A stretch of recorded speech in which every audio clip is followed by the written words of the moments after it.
ಜಂಕಿ ಗತ್ತು ಚಂದ ಕಾಸಗಳ ಗತ್ತು ಚಂದ ನಾಗಜಡೆ ಗತ್ತು ಚಂದ ಮುಗ್ಗುತ್ತಿ ಮುಂಗು ಚಂದ ಬಾಳ ಜಂಕಿ ಗತ್ತು ಚಂದ ಕಾಸಗಳ ಗತ್ತು ಚಂದ ನಾಗಜಡೆ ಗತ್ತು ಚಂದ ಬೆಳ್ಳದಷ್ಟು ತುಟಿ ಚಂದ ಬೆಳಕುಗಳಲ್ಲಿ ನಡು ಚಂದ ಬಾಣದಲ್ಲಿ ಮೇಲಿಂಗಳಿನ ಮಗನಾಗಿ ಗಡು ಚಂದ.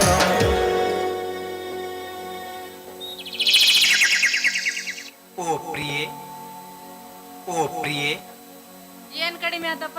ನೀನಂದ್ರೆ ನಾನಂದ್ರೆ ತುಂಬಾ ಇಷ್ಟ. ಲುಂಗಿ ಹಿಡ್ಕೊ ಮೊದಲು. ಮುಗ್ಗುತ್ತಿ ಮುಂಗು ಚಂದ ಬಾಳ ಜಂಕಿ ಗತ್ತು ಚಂದ ಕಾಸಗಳ ಗತ್ತು ಚಂದ ನಾಗಜಡೆ ಗತ್ತು ಚಂದ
ಮುಗ್ಗುತ್ತಿ ಮುಂಗು ಚಂದ ಬಾಳ ಜಂಕಿ ಗತ್ತು ಚಂದ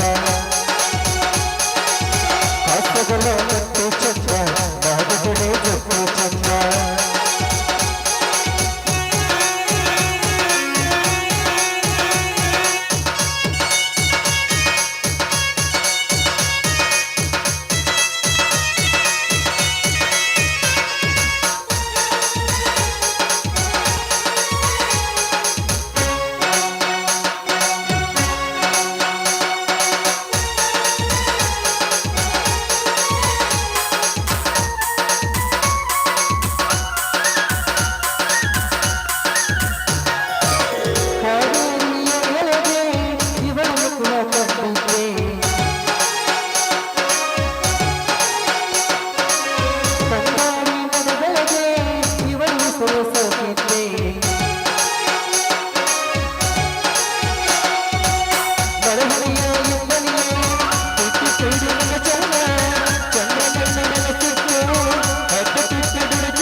ಮುಗ್ಗುತ್ತಿ ಮುಂಗು ಚಂದ ಬಾಳ ಜಂಕಿ ಗತ್ತು ಚಂದ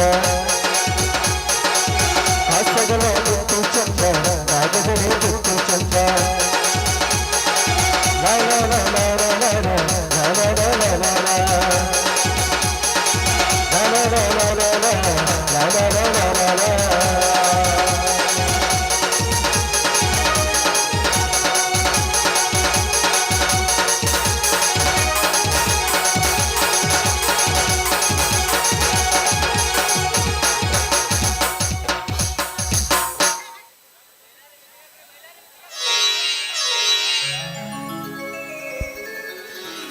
ಅಣ್ಣ ಅತ್ತಿಗೆ ಮೈಲಾರಿ ಹೀಗೆ ಬಂದೆ ತಾನೆ?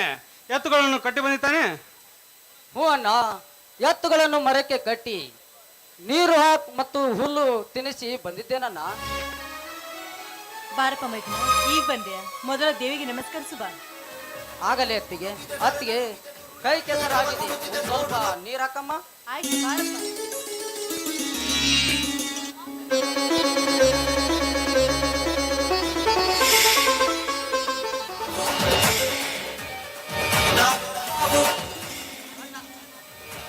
ಅಣ್ಣ ಅತ್ತಿಗೆ ಆಶೀರ್ವದಿಸಿ.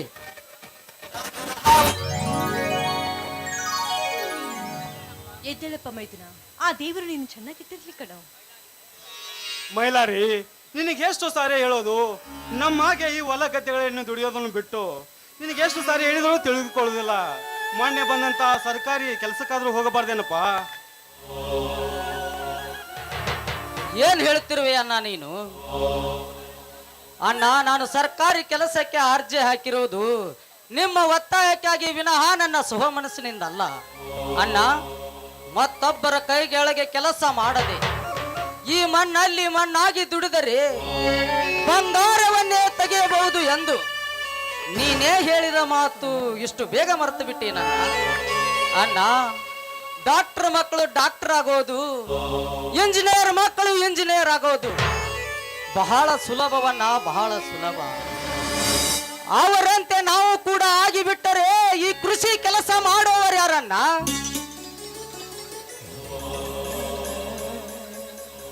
ಅವರು ಎಂತ ಶ್ರೀಮಂತರೇ ಆಗಿರಲಿ, ಅರಮನೆ ಮಹಾರಾಜನೇ ಆಗಿರಲಿ, ದೊಡ್ಡ ದೊಡ್ಡ ಕಾರಿನಲ್ಲಿ ಓಡಾಡುವ ರಾಜಕಾರಣಿಗಳೇ ಆಗಿರಲಿ, ಹೊಟ್ಟಿಗೆ ತಿನ್ನೋದು ಅನ್ನನೇ ಮಾತ್ರ ಅಣ್ಣ.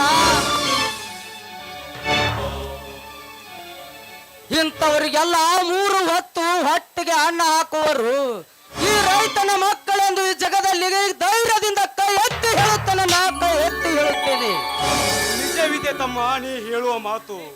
ಇಡೀ ದೇಶಕ್ಕೆ ಅನ್ನ ಹಾಕುವ ಈ ರೈತನಿರುವಾಗ ನಮಗೆ ಅನ್ನ ಇಲ್ಲವ ಎನ್ನುವುದು ಇದು ಗೋಳಿನ ಕತೆ. ಇದನ್ನು ಯಾರ ಮುಂದೆ ಹೇಳಬೇಕು? ನಾವು ಹಾಕಿ ಬೆಳೆಸಿದ ರಾಜಕಾರಣಿಗಳಿಗೆ ಬೆಲೆ ಕೊಡುತ್ತಾರೆ ಅಂದರೆ ಅನ್ನ ಹಾಕುವ ಈ ರೈತನಿಗೆ ಬೆಲೆ ಇಲ್ಲದಂತಾಗಿದೆ ಇಲ್ಲಿ. ಅಣ್ಣ, ರಾಜಕೀಯದಲ್ಲಿ ಕೋಟಿ ಕೋಟಿ ಸಂಪಾದನೆ ಮಾಡಿದರೆ ಹೊಟ್ಟಿಗೆ ನೋಟು ತಿನ್ನಕ್ಕಾಗುತ್ತದೆ ನನ್ನ? ನೋಟು ತಿನ್ನಕ್ಕಾಗುತ್ತದೆ ಏನು? ಇದೇ ರೀತಿ ಮುಂದುವರೆದರೆ ಮುಂದೊಂದು ದಿನ ಹೊಟ್ಟೆಗೆ ಅನ್ನ ಇಲ್ಲ ಎಂದಾಗ ತಿಳಿಯುತ್ತದೆ ಈ ರೈತನ ಬೆಲೆ ಏನೆಂದು. ಹೌದಪ್ಪ ಮೈದುನ, ಈ ರಾಜಕಾರಣಿಗಳು 5 ವರ್ಷಕ್ಕೊಮ್ಮೆ ನಮ್ಮಂತ ರೈತರ ಮನೆಗೆ ಬಂದು ಇಲೆಕ್ಷನ್ ಇದೆ ಕೈಕಾಲು ಮುಗಿದು ನಮ್ಮಿಂದ ಓಟ್ ಹಾಕಿಸ್ಕೊಂಡು ಹೋಗ್ತಾರೆ. ಅದೇ ಆರಿಸಿ ಬಂದ ತಕ್ಷಣವೇ ನಮ್ಮ ಸಮಸ್ಯೆಗಳನ್ನು ಕೇಳೋದಕ್ಕೆ ಯಾಕೆ ಬರೋದಿಲ್ಲಪ್ಪ?